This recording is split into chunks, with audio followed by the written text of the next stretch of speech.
Hickok 45 here, trying to do a video. Yeah, as you can see, we have a little obstacle, several. There comes another one on the range. I could act like I don't see them, but I wouldn't do that. No, I'm a nice fellow. Look at that Bambi. Not to mention out of season, right? No, I don't. Like I said, I don't hunt, and the deer come around for the persimmons. We have several persimmon trees here. One of them close to the range. John and I just been standing here talking to 3 deer, and there are actually 4 of them. One was down in the woods, afraid of us, but they're almost like pets. They just come up and get their persimmons every night or in the morning, and they're not bothered, as you know, by gunfire. So, and I was out shooting the Masada we've done recently, the new IWI, just experimenting with it, before the video yesterday, and I was shooting it out there, and here come the deer. I mean, they don't care. It's not likely I'm going to accidentally hit one or anything, because if you know what you're shooting at, it's not a problem, right? You always know your target. So anyway, we've got a powerful rifle here that we are trying to shoot, and I mean, how's that for being clueless? 308, 7.62 by 51, and right there they come walking through. So anyway, they trust me. So we're going to shoot this thing, and I'm glad you came by, right? And we finally got the deer off the range, so I'm going to take a few shots. This is a chapter 2. I think we've done a long range with it. We've done a couple of videos with it, maybe even a woods walk. The Scout Squad Rifle. Take a few shots and enjoy this thing, okay? You don't mind, do you? And we want to thank the people that help us, like Bud's Gun Shop. Made it. I don't have the card. If you recognize it, contact me. I need a new one. It broke. the flopper got knocked off pretty quickly. So anyway, what I was saying, so if I hit it dead center, I'm going to miss it. And since I never hit anything dead center, not a problem, right? So when I hit that, it's not too impressive. Maybe it's impressive that I hit it, but if you see it move, that means I didn't hit it dead center. Okay, so I'll try it again. See? So if we don't hear steel, I could just claim I hit dead center and it went through it. How's that? Let's try the one on the right over there.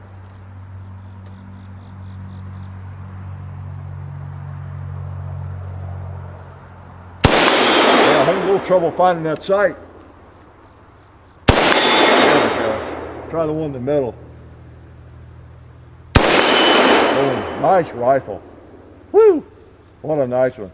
Let's address a couple of things back here, like some pot smoking, bowling,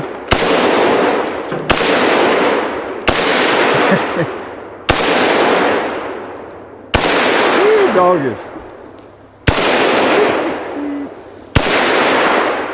Nice rifle.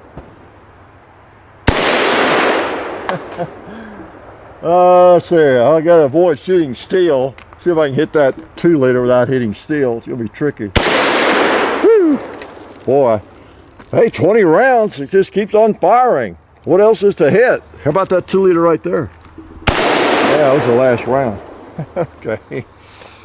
Y'all have seen this before, many of you, if you've been around. Of course, we have a lot of new people come in every day, so a lot of people haven't seen anything, maybe, that we've done. This might be your first video, which is pretty cool, because you still think, well, maybe not, but you might think, hey, this guy's pretty smart, yeah, at least for a little bit, huh?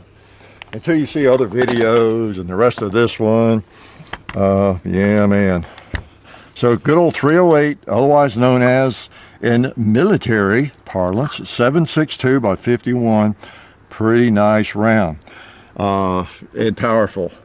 It's similar to 30-06, especially in NATO configuration and everything. Roughly around 150 grains, 147 grains, round, and full metal jacket, which is kind of the ballpark ammo that these are best suited for.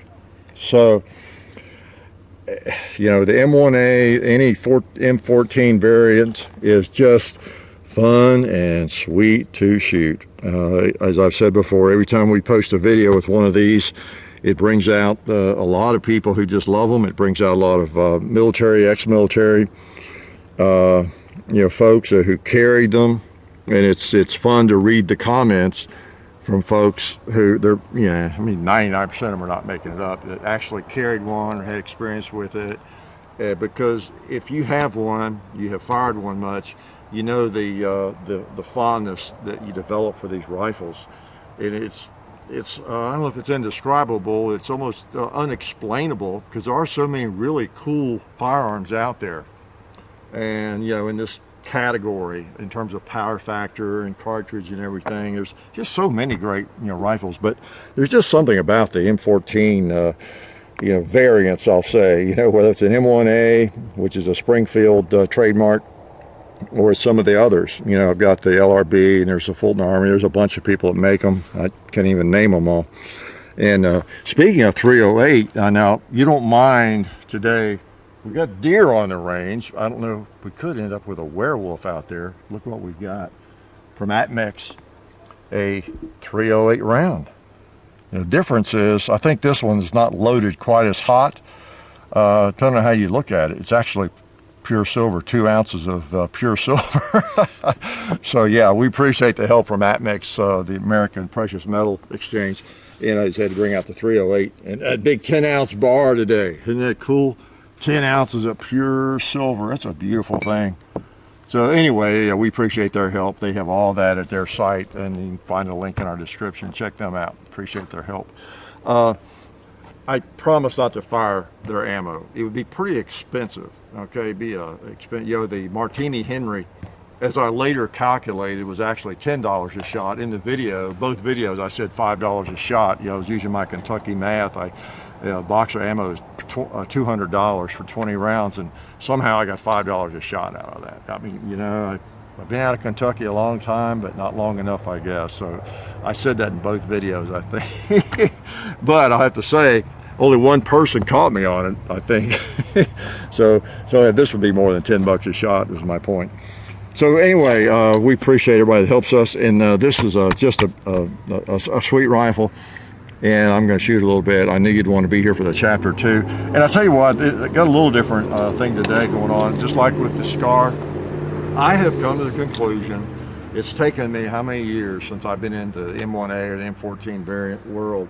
I had the SOCOM, the shorter version in this, and then I was, the Scout Squad would be the perfect length and all that kind of thing, right?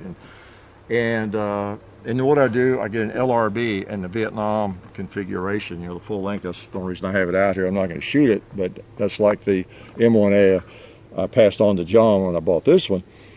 And I've come to the conclusion that for my M1A or my M14 variant, whatever kind it is, it's going to be that one, the full variation, okay, the full length rifle. Because I'm not going to combat with it, and it being a little bit shorter doesn't do a lot for me. This gun's a great shooter, but I'm going to send this to the e-gunner, okay, so you can watch for it. I'm at 10% of it's still going to go to the Second Harvest Food Bank, even though it's mine. But just make you aware, I am going to let it go, okay, and it'll be on the e-gunner. I'll send it to Buds, and they've offered any gun that I want to sell, but personal, I can go through their e-gunner as well. So just to let you know about that. That's probably this week or next. I don't know how they do that, but partly is I don't have my safe space is getting cramped, and and I'm moving around, and that's my first love. Even though this is a nice shooter, and I hate to let firearms go. I've learned my lesson over the years about letting firearms go and then regretting it.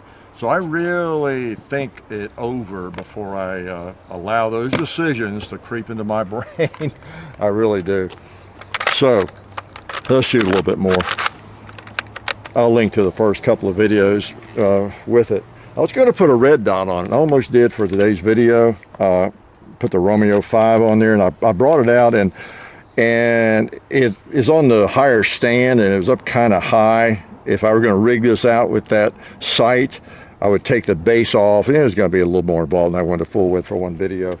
But I think that's what I would possibly do if I were going to put a red dot on. because it is the Scout Squad. I always want to reverse it, but it's a Scout Squad model is what it's called, and so that's why that's there. So you can pop a different sight on it if you want to. All right, let's take a shot at something.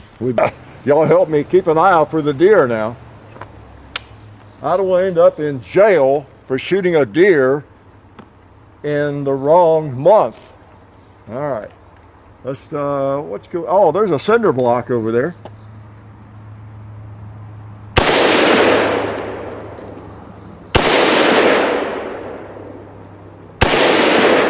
Where am I going? Oh, there we go. I was trying to keep both eyes open, and I'm left eye dominant, so sometimes that creates a problem for me. There's a little cinder right here. Put one on it. Yeah, nice. Try that red plate again with a hole in it up there.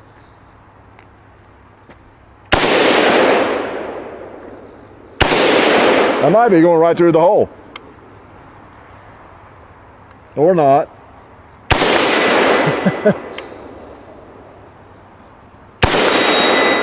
Sweet. Let's put a couple on this burn barrel. Boy, this thing will get with it. Oh, we almost forgot. There's a 2-liter. And the watermelon. Well, we're out of ammo, so I guess we'll have to leave the watermelon. Nah, you know better than that. How many rounds you think it'll take? Oh, we need 2 rounds. I see 2 targets. I almost forgot. Okay. Let's do that product placement there, whatever.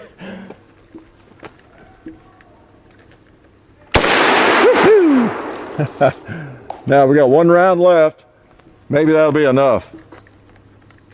I have a feeling it will be. I guess I went a little high on it, but that's okay. That's okay. He's wounded. Should we put another one? Let's put one more on him, okay? I don't want him to suffer. Let's put him out of his misery.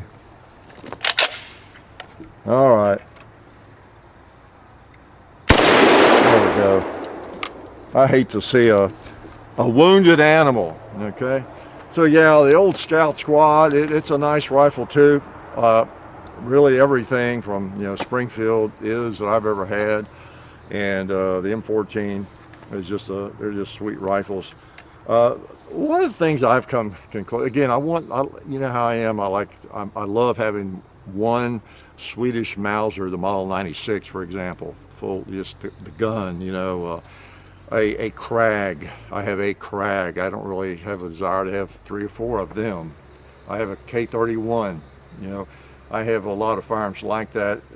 I don't duplicate every firearm. Some I do, but I want one nice example of lots of different firearms. Okay, and that's kind of where I am with the M14. And the only reason I'm gonna let this one go, but. Nice rifles, they're just fun to shoot. They're powerful. Wow. It's not, I think it's not quite as heavy as the full length, but it's a chunk. So it's not like the Scout Squad model of the M1A or the M14 turns this into, oh boy, just the handiest thing you could ever imagine. So it's just, I can't really tell any difference in weight when I bring them up to shoot them, to tell you the truth. Maybe it's because this one's got I don't know if it's not oversized stock, but it's got a nice healthy piece of wood on it, and that might be part of the reason.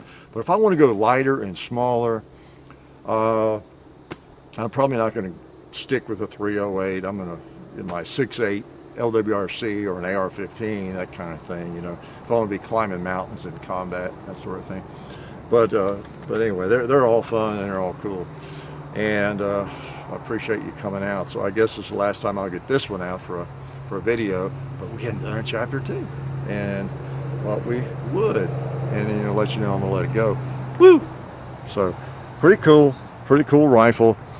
They pack a punch, and if you've never fired one, I highly advise you, if you know somebody who has one, try to get to the range with them and talk them into bringing it along, just so you can try one sometime. Because you might have the opinion that they're old school, they're fuddy or whatever that word a lot of youngsters like to use and others, but it's just a cool piece of history, and accurate and powerful, just fun to shoot. So I hope you get a chance to try one out someday.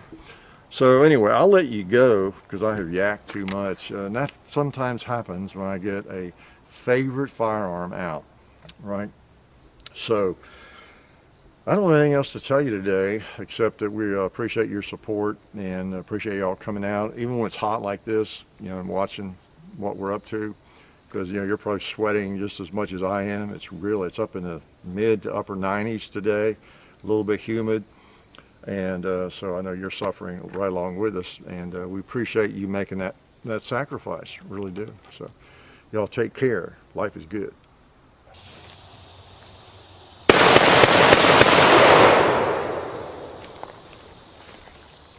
Oh, hi.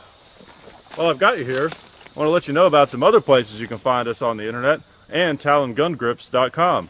So you can find us on Facebook under Hickok45, on Instagram, The Real Hickok45. I also run an Instagram called John_Hickok45, Hickok45 on Twitter. There's also Hickok45.com, our website, where you can find information about everything that we have going on, basically, all of our supporters. You can also find our merchandise on bunkerbranding.com, so please check all that out when you have time. And also, please check out TalonGunGrips.com. We appreciate all of their support in getting attacked by spiders.